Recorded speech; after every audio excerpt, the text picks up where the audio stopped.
우리 좌우에 계신 분들과 인사 나누겠습니다. 하나님이 당신을 사랑하십니다.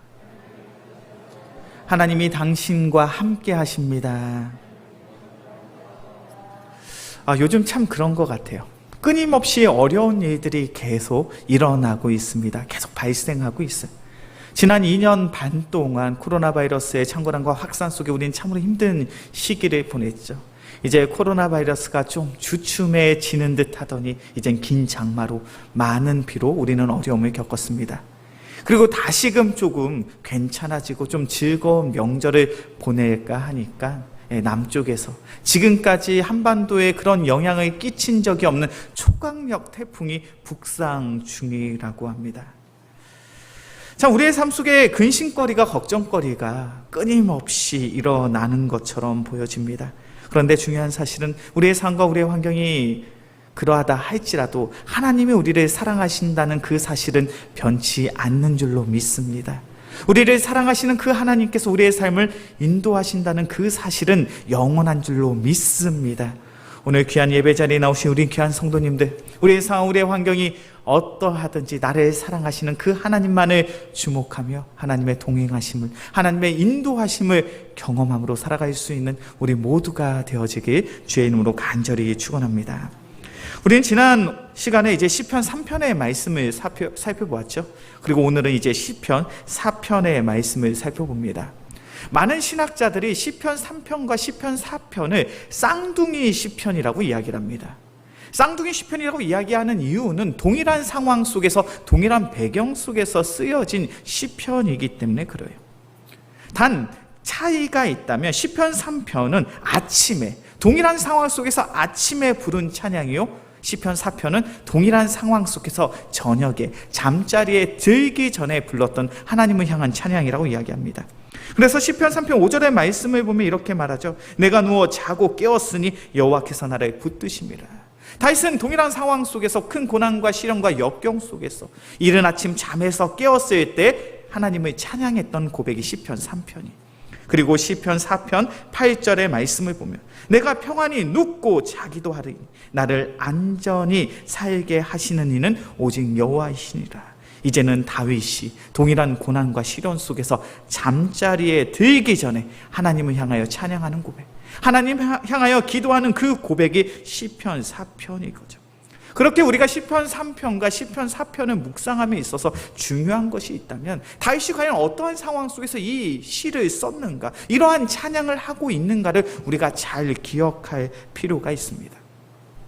시편 3편 1절 위에 보면요, 이제 성경의 부제라고 이야기하죠. 어떠한 배경 속에서 이 성경이 쓰여졌는지를 설명하고 있습니다. 시편 3편 1절 위에 있는 글을 제가 읽어보겠습니다. 다윗이 그의 아들 압살롬을 피할 때에 지은 시. 다시 어떤 상황 속에서 이 편지를 썼는지 이해가 되시죠? 이제 다윗이 노년에 좀 더 안정적인 삶을 누리고자 했던 그때 다윗의 아들인 압살롬이 반역을 합니다. 반란을 일으켜. 그래서 왕궁에 있는 다윗을 쫓아내고 이 압살롬이 이제 이스라엘의 왕이 되고자 하는 그러한 상황입니다. 다윗의 입장에서는 참으로 참담하고 비참한 상황이죠. 이제는 나의 아들까지 나를 배신하고 나를 반역하고 나를 반란함으로 이렇게 나를 힘들게 해야만 하는가. 그렇게 시편 3편 1절의 말씀을 보면 다윗은 이렇게 고백합니다. 여호와여, 나의 대적이 어찌 그리 많은지요. 다윗의 마음이 느껴지십니까? 다윗이 어떤 마음으로 지금 하나님을 향하여 하소연을 하고 있는지 그 마음이 느껴지시냐고요. 다윗이 고백합니다. 하나님, 어떻게 나의 평생에 이렇게 많은 대적자들로 인하여 내가 이렇게 고난을 당해야 됩니까? 이제 하다 못해서 이제 나의 아들로 인해서 내가 이런 어려움을 겪는 것이 과연 맞습니까? 다윗의 입장에서 조금 억울하게 생각될 수도 있을 것 같아요. 왜 그렇습니까? 다윗이 이스라엘의 두 번째 왕이 된 것은 자신의 의지가 아니었죠. 자신의 계획이 아니었죠. 자신의 뜻이 아니었습니다.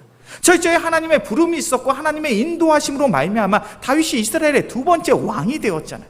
그저 한 가정에서 막내 아들로서 목동의 일을 하고 있던 다윗에게 하나님의 선지자 사무엘이 찾아왔습니다. 그리고 그를 이스라엘의 두 번째 왕으로 세우는 그런 기름 부음을 철저히 하나님의 인도하심 속에 하게 되었죠. 물론 다윗이 승승장구할 때가 있었습니다. 그의 삶이 형통한 삶을 사는 것처럼 보여질 때가 있었어요. 골리앗을 무찌르고 그가 이스라엘의 군대 장관이 되어서 전쟁에 나갈 때마다 승승장구할 땐 참 좋았죠. 많은 여인들이 노래합니다. 사울은 천천히요 다윗은 만만히로다. 사울 왕도 참으로 대단한 왕이었지만 다윗의 업적엔 비할 수가 없다라는 거예요. 그러나 그렇게 승승장구했던 참으로 형통한 삶을 살았던 그런 다윗의 인생은 그리 길지 못합니다. 사울 왕의 시기와 질투로 인하여 지난 10년 동안 쫓기는 신세로 살아갈 수밖에 없죠.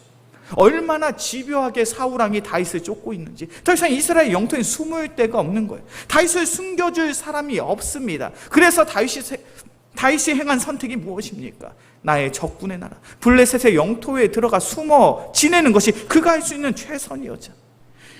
우여곡절 끝에 다윗은 이스라엘의 왕이 되었습니다. 왕이 된 이후에서도 전쟁이 끊이지가 않아요.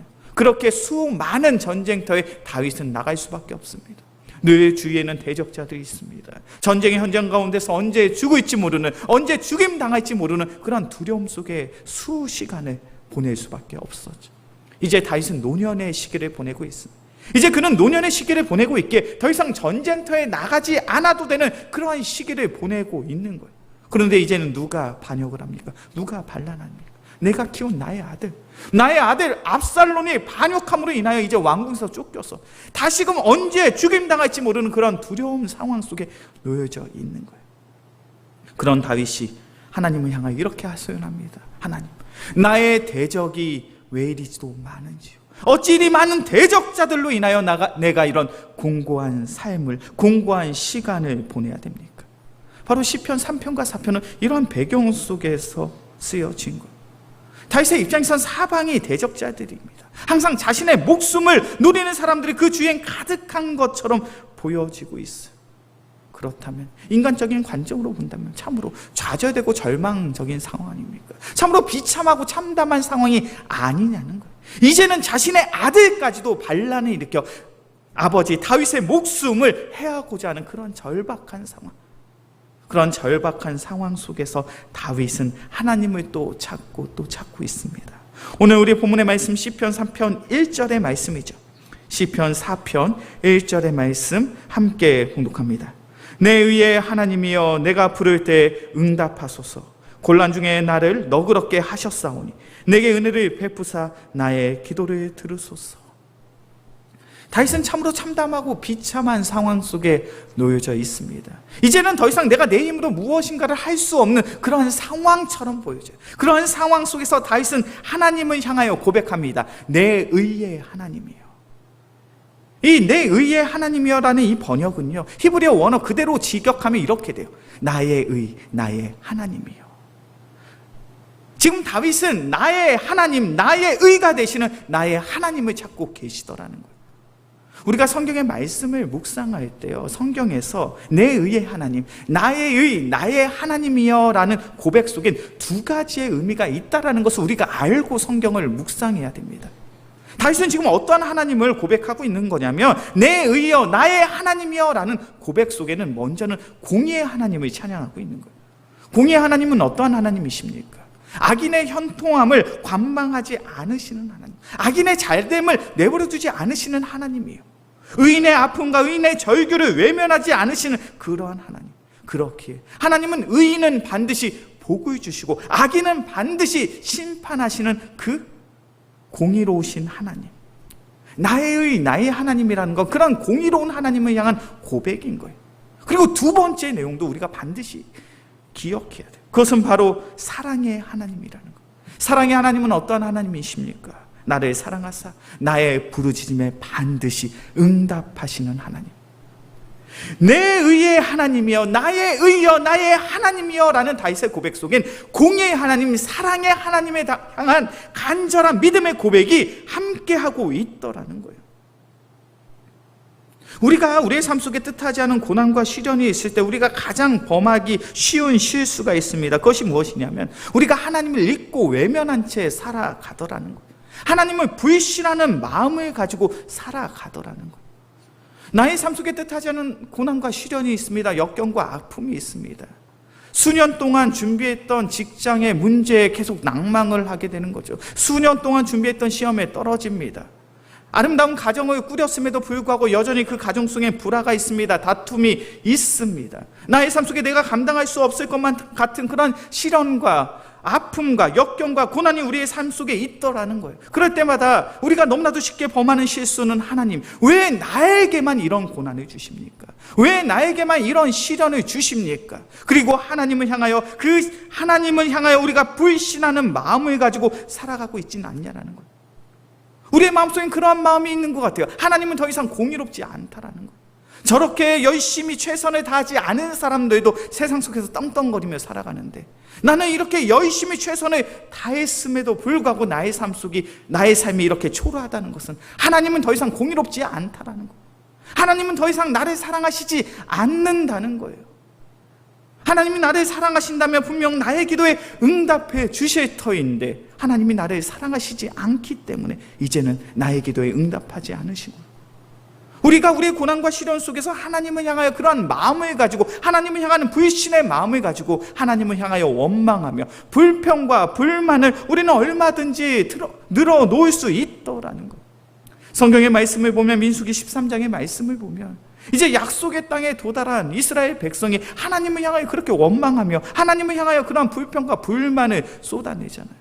하나님, 저 약속의 땅, 가나안 땅에 있는 이들은 너무나도 거대한 안악 자손이요, 우리는 그들과 비교했을 때 메뚜기처럼 작은 존재입니다. 우리가 능히 올라가서 그 백성을 칠 수가 없습니다. 이길 수가 없습니다. 그런데 우리를 왜 이 척박하고 황폐한 땅으로 안내하셨습니까? 우리가 차라리 광야에서 죽었다면, 우리가 차라리 애굽에서 죽었다면 그것이 더 나은 인생이 될 뻔했습니다. 이제 약속의 땅에 다 도달했어요. 이제 하나님께서 말씀하신 대로 전쟁에 나와서 맞서 싸우면 그 약속의 땅을 쟁취하는 그 순간에 이스라엘 백성의 고백이 무엇이냐면, 나는 더 이상 우리를 인도하신 그 하나님을 믿을 수 없습니다. 신뢰할 수 없습니다. 하나님의 인도하심을 확신할 수 없으므로 그 약속의 땅에 나아갈 수 없습니다 라고 고백하더라는 거예요. 약속의 땅을 앞에 두고 이스라엘 백성의 고백의 가장 큰 문제가 무엇입니까? 그들은 내 의의 하나님이요, 나의 하나님을 바라보지 못하더라는 거예요.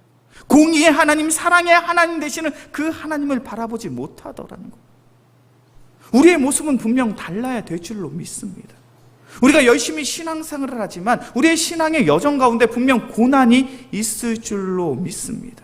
분명 시련이 있을 줄로 믿습니다. 분명 아프고 어려운 순간들이 있을 줄로 믿습니다. 그런데 중요한 사실은 그런 고난, 그런 시련, 그런 역경이 있다 할지라도 하나님께서는 여전히 우리를 사랑하고 계시고 우리의 삶을 선하게 아름답게 인도하고 계신 줄로 믿습니다.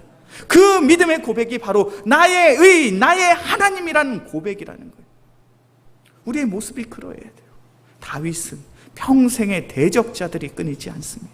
평생의 대적자들로 인하여 참으로 힘들고 어려운 순간순간들을 맞닥뜨리고 있지만, 그럼에도 불구하고 나의 하나님, 나는 나의 공의의 하나님이며 나의 사랑의 하나님을 바라보고 있습니다라고 고백하고 있어요. 우리가 공의의 하나님, 사랑의 하나님을 바라보게 되었을 때 우리는 세상의 사람들과는 분명히 다른 귀한 성도의 모습이 우리의 삶을 통하여 나타날 줄로 믿습니다.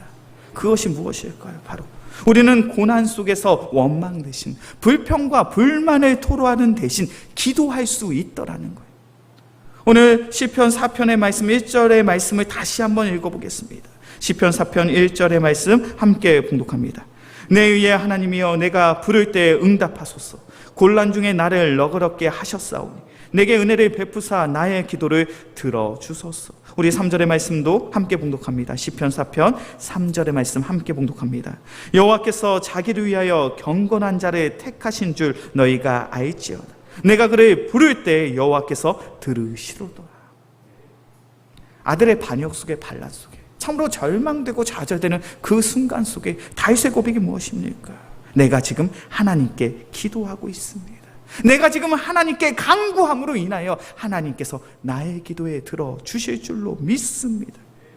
내가 지금까지 살아오면서 내가 하나님을 향하여 기도할 때마다 하나님께서 나의 기도에 응답해 주셨음을 내가 압니다. 그것이 다윗의 고백이에요.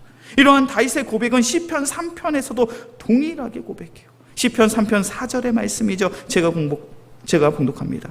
내가 나의 목소리로 여호와께 부르짖으니 그의 성산에서 응답하시는도다.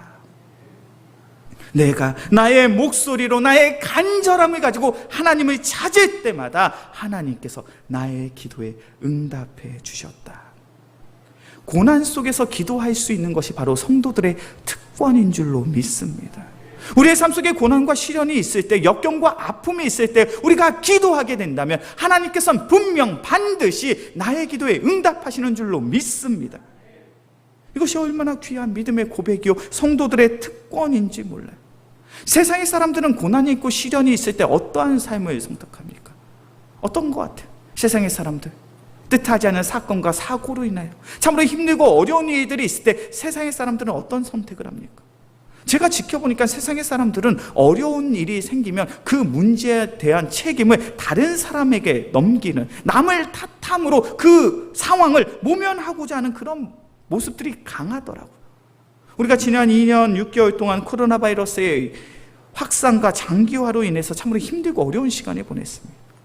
코로나 바이러스가 쭉 장기화되면서 주변에 있는 많은 사람들이 가장 많이 취한 방법이 뭡니까? 누군가를 자꾸 욕하고 있어요. 누구를 욕해요? 정부를 욕합니다. 공무원들을 욕해요. 의료진들을 욕해요. 그리고 최초로 우리나라에 코로나 바이러스 들여온 사람을 욕하잖아요. 그냥 맨날 욕하는 거예요.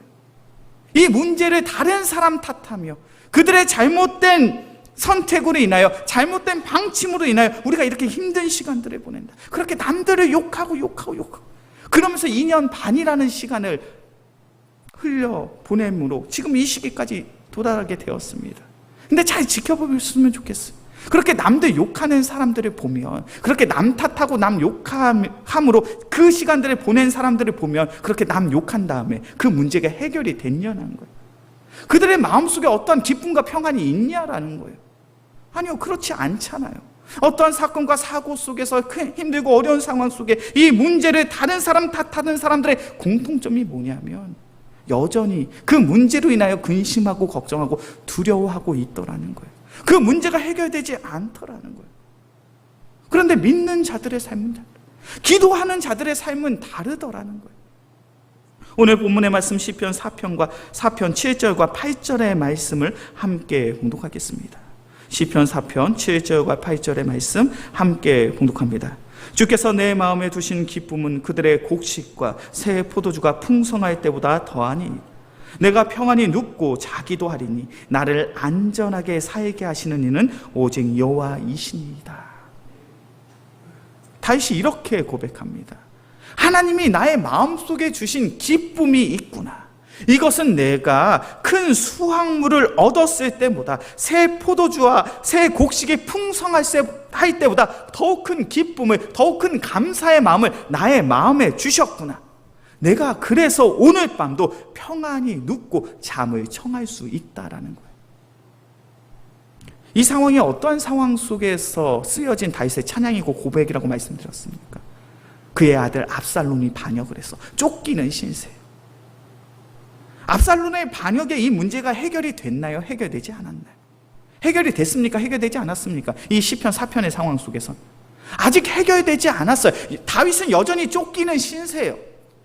언제 죽임을 당할지 모르는 그런 급박한 상황입니다. 그런데 다윗이 무엇을 고백하고 있습니까? 내가 오늘 밤 평안히 눕고 잠을 청할 수 있다라는 거예요. 여전히 나의 삶 속엔 고민거리가 있고 근심거리가 있고 두려움거리가 있지만 그것이 중요하지 않다라는 거예요. 왜요? 나의 마음속엔 하나님이 주신 기쁨이 있으니까.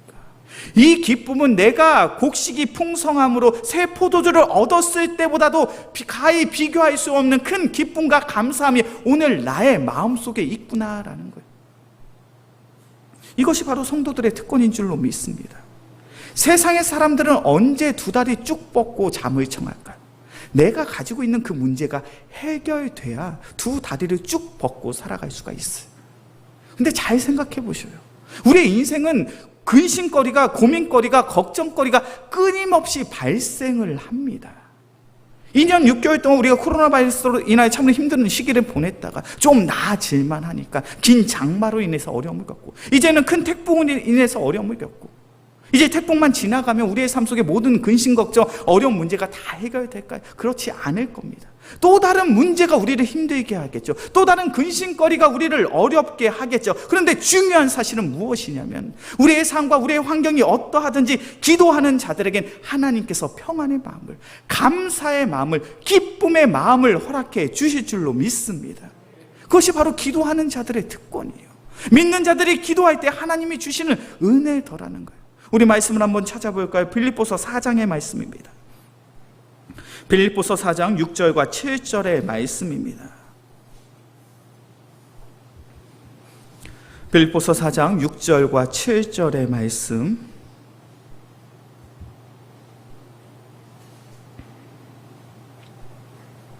함께 봉독하겠습니다. 아무것도 염려하지 말고 오직 모든 일에 기도와 간구로 너희 구할 것을 감사함으로 하나님께 아뢰라. 그리하면 모든 지각에 뛰어난 하나님의 평강이 그리스도 예수 안에서 너희 마음과 생각을 지키시리라. 아멘. 중요한 기도의 원리를 말씀하고 있죠. 너희가 너희의 삶 속에 큰 고난과 시련과 역경과 아픔이 있을 때인데 그러한 것들을 염려하지 말고 그 모든 상황 속에 기도하고 간구하라. 너희가 기도하고 간구하면 평강의 하나님께서 너희의 마음과 너희의 생각을 지켜주시리라. 이것은 우리가 알고 있는 신앙의 원리와 조금 다르잖아요.